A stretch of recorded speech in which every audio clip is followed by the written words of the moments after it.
Batata, bamama, balandi Avenir du Congo TV, mbote na bino, bonso bisika bozwami, pona bolandi ya basango na biso ya mokolo ya lelo na lokota ya lingala. To fungola kasa ya basango ya mokolo ya lelo na oyo etali politiki. Mokolo ya tuku mibale na mwambe. Ya sanza ya mibale ya mobu oyo ba campagne ya boponami ya mokonzi ya mboka ya sika esili kobanda. Na mboka mokonzi Brazzaville, ba fiche ya Commission nationale électorale indépendante eza ko talisa bo biangami ya bato pona kopona. Wanape ko talisa bango importance ya kovote. Tata Denis Sassou Nguesso asilaki ko lancer misala ya bobongisi chemin de fer Congo Océan na buku CCFCO mokolo ya tuku mibale na sambo ya sanza oyo ya mibale na mboka mokonzi Brazzaville. Projet yango eza pona kobongisa nzela ya mabende oyo ekosangisaka bamboka ya Brazzaville pe Pointe-Noire. Na oyo etali bokolisi ya bondeko na kati ya bamboka, tata mokonzi Denis Sassou Nguesso asilaki koyamba tata ministre Aimé Molendo Sakombi, ministre ya énergie pe lotiliki ya mboka RDC, masolo yango ezalaki pona kotala boyokani ya bamboka mibale na tina ya secteur ya énergie. Mokambi ya cadre de concertation pour la paix et la stabilité des départements du Poul, Pédu le Fini, Tata Isidore Mvuba, mokolo ya tuku mibale na mutoba ya sanza oyo ya liboso, asilaki kobanda opération ya Bosungi pona bato oyo bazwami na pasi ya ba district mini oyo wapi bikama ekomelaki bango mokolo ya zomi na moko ya sanza ya liboso. Mabongisi yango eza pe pona kokolisa bomoko ya ekolo na bamboka oyo ezwami na pasi.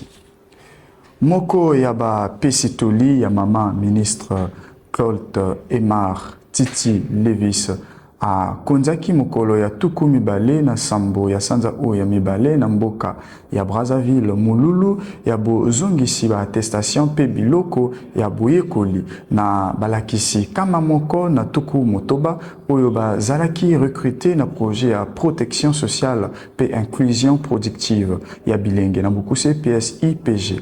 Balakisi yango bakolakisa pe ko accompagner bilenge oyo baza na pasi. Tolobela basango ya bamboka misusu. Tata Papa Léon XIV akosala mobembo na mboka ya Algérie mokolo ya zomi na misato ya sanza ya minei na bufungoli tournée na ye ya mboka ya Afrika. Boponami ya mboka ya Algérie eza konata mituna po ete ezali mboka oyo etondi mingi na ba musulman. Wana kotalisa posa na ye ya kokolisa boyokani na kati ya ba religion. Mokolo ya tuku mibale na motoba ya sanza oyo ya mibale mboka ya Congo Démocratique eza na kati ya badeba na tina ya ba crise. Mokonzi Félix Antoine Tshisekedi Tshilombo aza kotalisa ete bobimi na crise yango esingeli elekana na nzela ya bakonzi. Pe tata Martin Fayulu elongo na lisanga na ye lamuka baza kosenga ete bosololi esangisa bato nyonso pona kolobela na tina ya ba cause ya ba tension. Bongo na basango ya masano mukolo ya tuku mibale na sambo ya sanza oyo ya mibale tirage au sort ya ba 8e de finale ya Ligue des Champions esalemaki pe eza kotalisa ba match mingi ya makasi lokola équipe ya Paris Saint-Germain oyo ekobeta na Chelsea FC pe Real Madrid ya Kylian Mbappé ekobeta na Manchester City. Tirage yango etalisi ba match ya malamu pona balingi ndembo.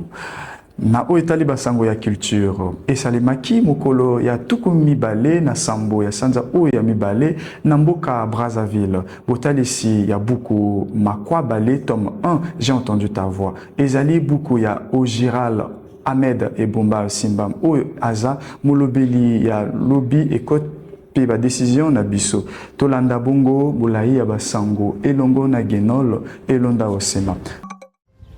Dans une salle comble de la Maison de Culture, lecteurs et passionnés de la littérature se sont réunis ce vendredi 27 février 2026 à Brazzaville pour la présentation et dédicace du livre Makwabale, tome 1, j'ai entendu des voix de l'écrivain Ojira Lamé-Debombe Simba. Passionné par les sciences et technologies du numérique, l'écrivain Ojira Lamé-Debombe Simba explore dans ce premier tome le destin, les forces invisibles et l'influence des décisions humaines à travers une écriture immersive. Il interroge les liens entre le tangible et l'inexplicable, invitant à repenser le rapport entre déterminisme et libre arbitre. Alors, Makwabale, c'est tout premier ouvrage que j'ai eu à écrire et à publier. Alors, Makwabale, c'est vrai que c'est un nom accrocheur, mais cela ne parle pas et n'est pas en lien avec l'histoire qui est racontée. Il fallait tout simplement trouver un nom qu'il fallait donner à un royaume, d'où, disons que le périple se passe, et j'ai trouvé ce nom Makwabale. Alors, concernant l'ouvrage aborde beaucoup de questions. Donc, la question sur l'identité, la question sur la manipulation et la question sur l'influence des voix. Ce que nous entendons. Aujourd'hui, ce qu'on nous dit, est-ce que demain ça ne nous affecte pas? Est-ce que demain ça n'influence pas notre jugement?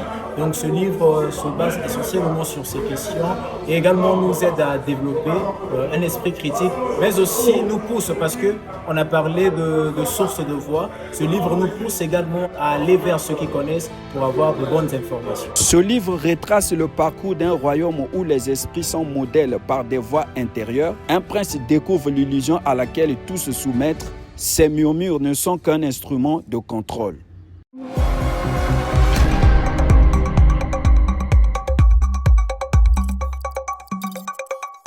To kanga basango ya mukonelo na mboka Amerika wapi mokonzi Donald Trump asilaki ko honoré inventeur congolais na kombo ya Alain Brice Nyama na nzela ya mokanda ya Maison Blanche pour na ba recherche scientifique et technologique na ye mingi na oyo etali sécurité ya ba vote électronique pe données numériques contre ba manipulation oyo koki ko salema na ngonga ya boponami. Bongo matondo na bino nyonso api bosili ko landa basango ya mokona lelo na Avenir du Congo TV pe matondo na équipe technique oyo esimbami na Cephas Ngakana J.R.S.